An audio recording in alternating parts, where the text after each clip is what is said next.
Another really nice new plugin in X3 is the new tape emulator module that's part of ProChannel.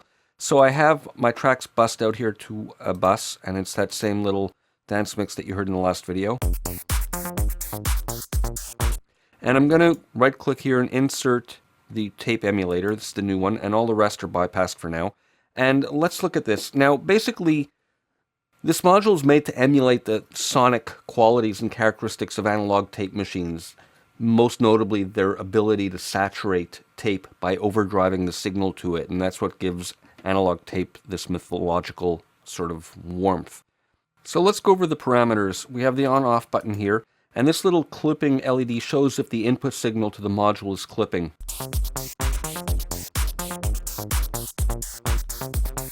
Right away, without even adjusting any controls, we hear a difference just by putting it on. We can enable it and disable it there. Now the noise control is meant to adjust the level that simulates the tape hiss that we used to get on analog tape. And on its own, you probably won't notice too much.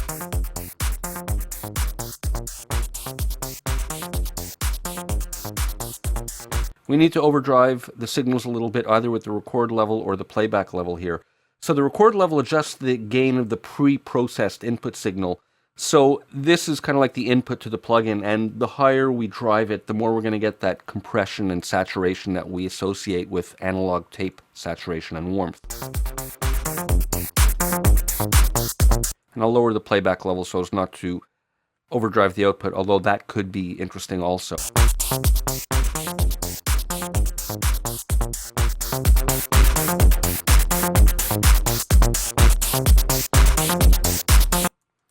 I'm going to exaggerate the parameters slightly so we can really explore what they do. Now the playback level adjusts the gain to the signal after it's processed.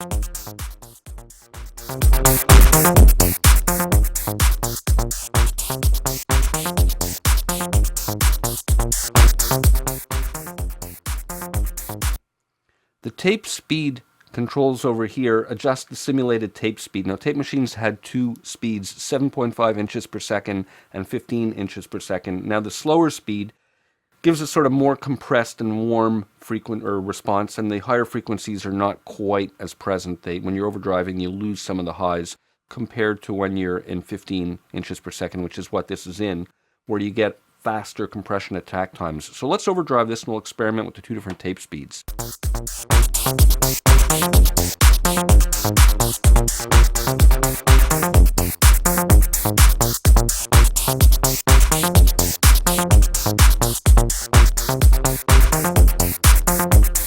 So you definitely hear a difference in quality, and again, I wouldn't recommend overdriving it to this degree, but I want to explore the nuances of what these controls do. Now the bias control is designed to push the non-linear quality that an analog tape had when it was recorded at low levels into the linear range of the tape's transfer function. And now what does this mean? It interacts with the noise control over here, and when we have it in over, there's two modes, over and normal. When it's in over mode, it reduces the distortion in the low and the low-mid frequency range, and in normal mode, it's just a normal type of distortion. So again, let me overdrive this and we'll switch, and we should hear a difference.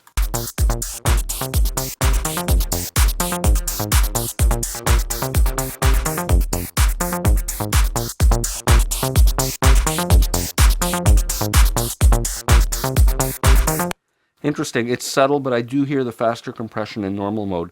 And we have a link button which links the two of these in inverse shapes, so as you increase one, the other decreases.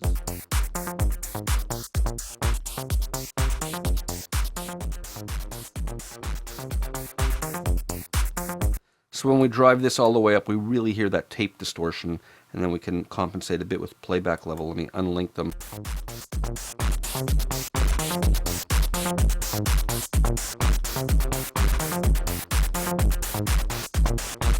Here we're really hearing the difference. We're really overdriving the input signal, and we can hear the difference between the different tape biases.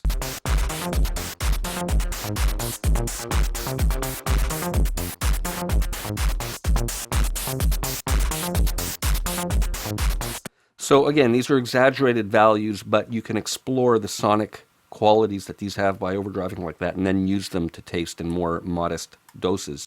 And finally, we can toggle between RMS and peak metering here in the meters. So very interesting plugin. best when it's used subtly. You can use it on individual instruments or on a full mix like I'm using it here. It can add a lot to your mixes. See you for more in the next video.